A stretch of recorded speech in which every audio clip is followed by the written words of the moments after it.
बिस्मिल्लाहिर्रहमानिर्रहीम। अस्सलाम वालेकुम friends, welcome to DM mentor और मैं हूं आपका दोस्त इफ्तिखार हुसैन सामुराना। जी फ्रेंड्स, आज की वीडियो में हम देखेंगे कि किसी भी ऑर्गेनाइजेशन का ऑर्गेनोग्राम या ऑर्गेनाइजेशनल चार्ट हम कैसे बनाते हैं। दोस्तों, पहले तो मैं ये बता दूं कि ऑर्गेनाइजेशनल चार्ट या ऑर्गेनोग्राम होता क्या है। बेसिकली ये ऑर्गेनाइजेशन के जो मैनेजमेंट सिस्टम होता है उसको डिफ़ाइन करने के लिए होता है। ये किसी भी ऑर्गेनाइजेशन की एक प्रेजेंटेशन होती है कि इस ऑर्गेनाइजेशन में मैनेजमेंट सिस्टम क्या है, रिपोर्टिंग लाइंस क्या क्या हैं और कौन कौन सा स्टाफ है, कौन कौन सी डेजिग्नेशंस हैं और कौन सा स्टाफ मेंबर किस को रिपोर्ट कर रहा है। और इस तरह से जो एक रिपोर्टिंग लाइन भी होती है वो भी इससे डिफ़ाइन होती है और ऑर्गेनाइजेशन का जो ह्यूमन रिसोर्स सिस्टम होता है वो भी डिफ़ाइन होता है। चलिए जी, आप लोगों का टाइम वेस्ट नहीं करते, हम चलते हैं अपनी वीडियो की तरफ। आइए स्टार्ट करते हैं।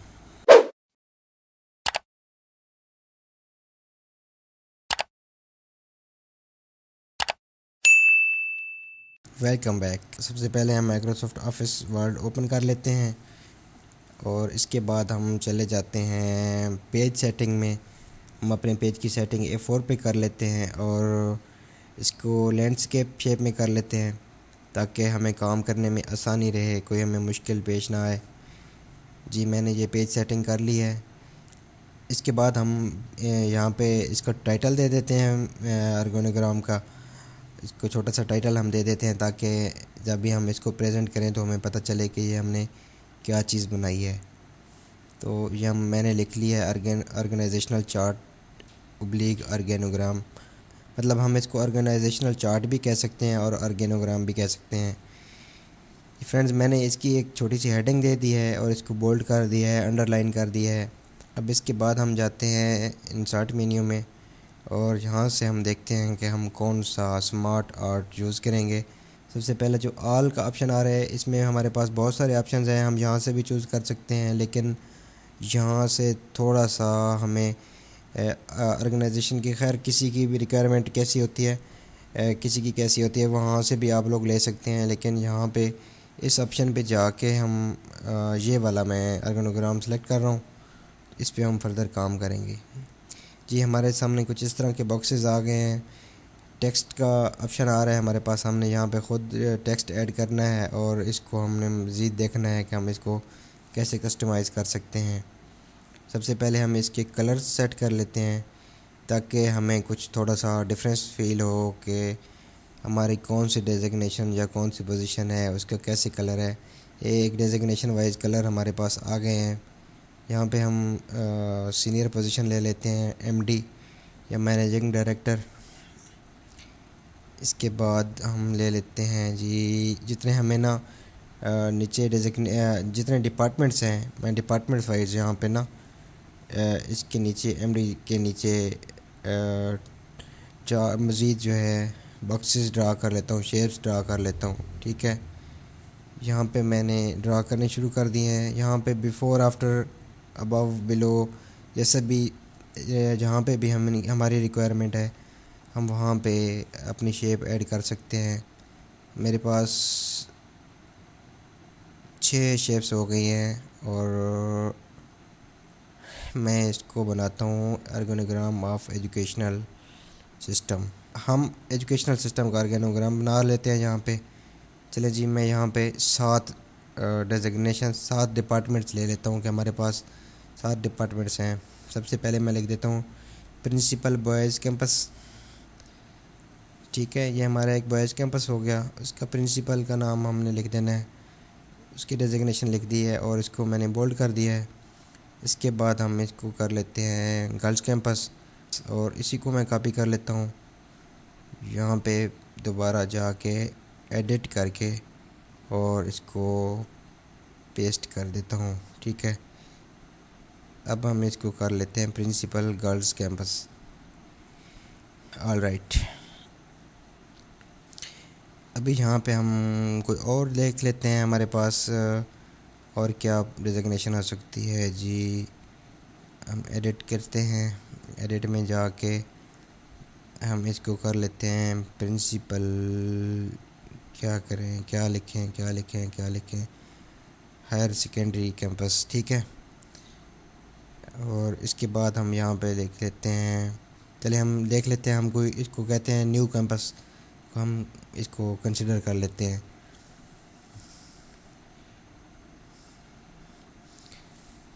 यहाँ पे हमारे पास आ गया प्रिंसिपल न्यू कैंपस, ठीक है।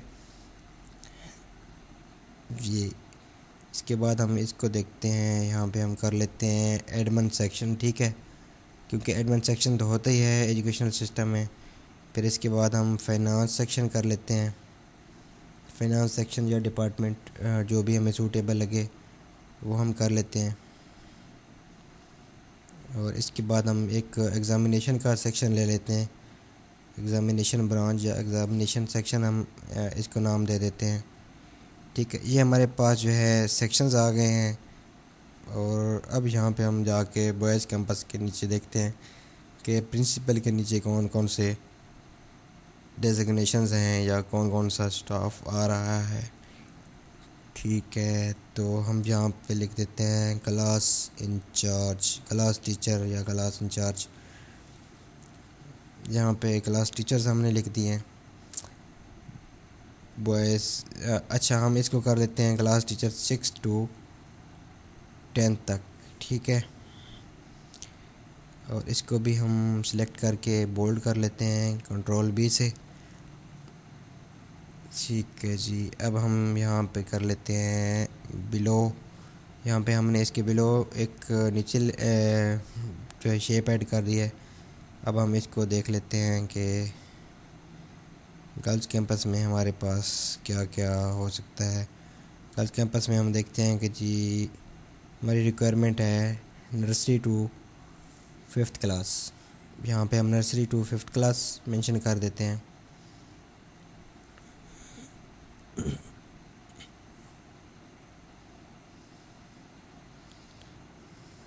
Nursery to 5th class. अच्छा, हम यहाँ पे जो है ना जो भी हमारी रिक्वायरमेंट है उसके अकॉर्डिंग सेक्शन बना सकते हैं। आप लोग अपनी अकॉर्डिंग, अपनी रिक्वायरमेंट के अकॉर्डिंग बना लेना। मैं तो बस यहाँ पे आप लोगों को जस्ट समझाने के लिए कुछ लिख रहा हूँ। तो नर्सरी टू 10th क्लास हो गई, गर्ल्स कैंपस के अंडर हमारे अंदर आ गई। यहाँ पे हायर सेकेंडरी है तो हम इसमें देख लेंगे फर्स्ट ईयर और सेकंड ईयर क्लासेस ले लेंगे। अगर कोई कॉलेज होता तो हम कॉलेज की क्लासेस भी ले लेते, बीए बीएससी की क्लासेस भी ले लेते। चलें जी, हम यहाँ पे ले लेते हैं क्लास टीचर्स या क्लास इंचार्जेस भी कर सकते हैं, first year to second year.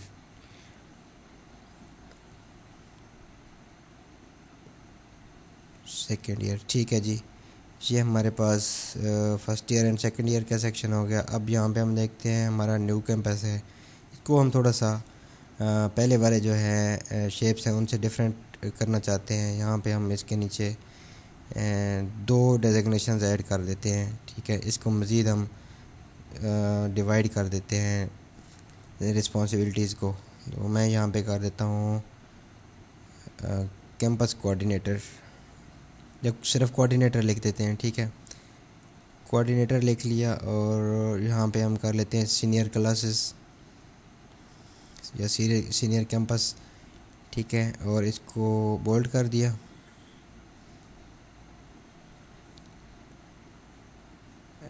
और इसी को ही हम कॉपी करके यहाँ पे पेस्ट कर देते हैं दूसरे वाले बॉक्स में, दूसरे वाली शेप में, ठीक है। यहाँ पे एडिट टेक्स्ट और यहाँ पे हमने इसको जूनियर कैंपस कर देना है, ठीक है, JR, ठीक है।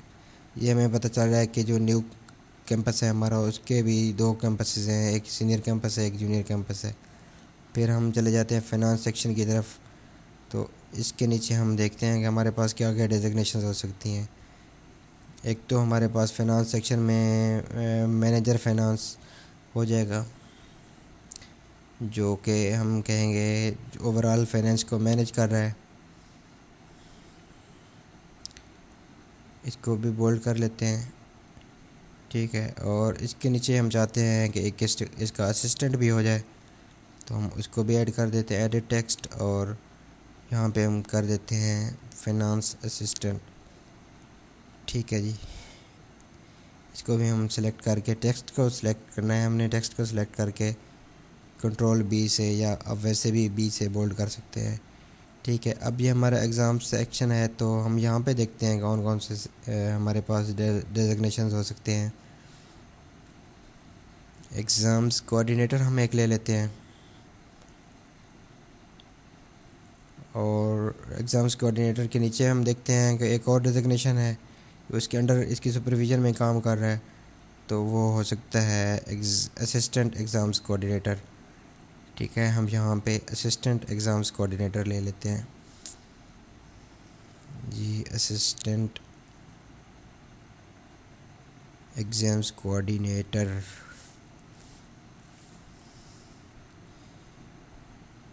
जी। असिस्टेंट के स्पेलिंग सॉरी गलत हो गए थे। चलो इसको मैं थोड़ा सा शॉर्ट कर लेता हूँ, ताकि हमारे पास जो है ना वो टेक्स्ट की जो है ना वो सारी कंडीशन ख़राब ना हो। इसको थोड़ा सा असिस्टेंट को मैंने शॉर्ट कर दिया, असिस्टेंट एग्ज़ाम्स कोऑर्डिनेटर आ गया। ऑलराइट, अभी हम चलते हैं एडमिन सेक्शन की तरफ। एडमिन सेक्शन में चूँकि बहुत सारी डेजिग्नेशंस नीचे आती हैं, बहुत सारी रिस्पॉन्सिबिलिटीज़ होती है। ओवरऑल ऑलमोस्ट सपोर्ट स्टाफ जो होता है वो ड्राइवर और सिक्योरिटी गार्ड्स ईटीसी सारे इनके अंडर आते हैं। तो मैं यहाँ पे कुछ फ्यू डेजिग्नेशंस लिख लेता हूँ। यहाँ पे सबसे पहले आ जाएगा हमारे पास सपोर्टिंग स्टाफ। ठीक है, एडमिन सेक्शन में आ जाता है।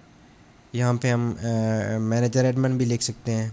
मैं यहाँ पे फ़िलहाल सपोर्टिंग स्टाफ लिख रहा हूँ, और सपोर्टिंग स्टाफ में हमारे पास कौन कौन सा स्टाफ हो सकता है। थोड़ा सा मैं इस शेप को भी सेट करना चाह रहा हूँ, ताकि इसमें मज़ीद हम अगर ज़्यादा जो है मज़ीद शेप्स ऐड करना चाहें बिलो, तो वो हम इसको कैसे एडजस्ट करेंगे, ताकि हमारा जो एक सीक्वेंस है वो भी उसी तरह कायम रहे, और हमें जो है ना इसको प्रेजेंटेशन में भी आसानी रहे, और हमारी जो प्रेजेंटेशन है वो सही लगे। ठीक है, यहाँ पे हम 2 3 4 जितने भी डेजिग्नेशन हमें रिक्वायर्ड होंगे हम यहाँ पे ले लेते हैं। मैंने 4 ले लिए हैं, और इसी पे भी हम अभी एडिटिंग कर लेते हैं। चलें जी, यहाँ पे मैं कहता हूँ सिक्योरिटी गार्ड।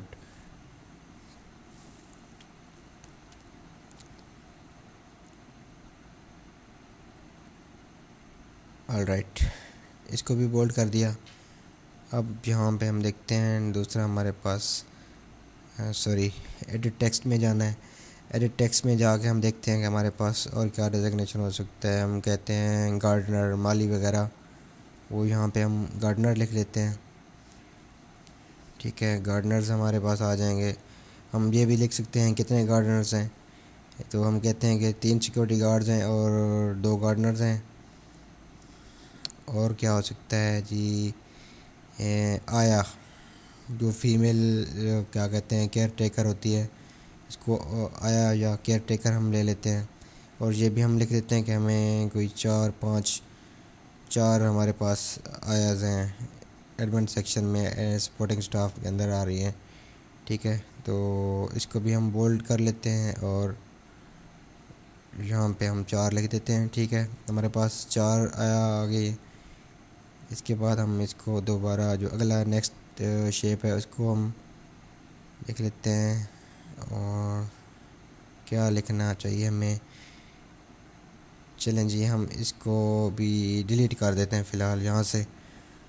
ठीक है, मैंने जो है सिंपली जो शेप है उसको यहाँ से सिलेक्ट किया, और इसको ड्रैग करना शुरू कर दिया, अपनी रिक्वायरमेंट के मुताबिक एडजस्ट करना शुरू कर दिया, ताकि जो भी हमारी प्रेजेंटेशन है, जो भी मैंने डेजिग्नेशंस लिखे हुए हैं, ताकि उन सब को मैं थोड़ा थोड़ा एडजस्ट कर सकूं, और इस शेप का ओवरऑल साइज़ है वो मैं थोड़ा सा बड़ा कर लूँ, ताकि रीडेबल हो जाए।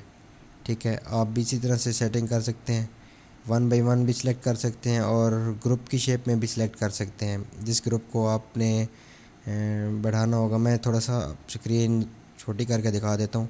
अभी इस तरह से हमारे सामने कुछ ऑर्गेनोग्राम हमारा शो हो रहा है, इसको हम थोड़ा सा मज़ीद बड़ा कर लेते हैं अपने पेज की रिक्वायरमेंट के मुताबिक। अभी हमारे पास गुंजाइश है तो हम इसको पूरे पेज पे एडजस्ट करने की कोशिश करते हैं, लेकिन ऑलमोस्ट इतना ही सही रहेगा।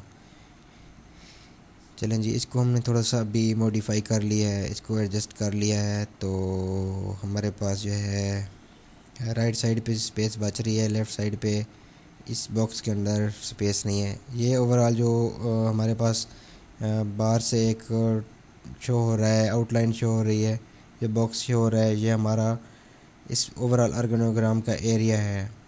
इसके अंदर रह के हमने काम करना है। ये मैं अभी थोड़ा सा इसको आउटलाइन को हाईलाइट करके भी दिखा देता हूँ।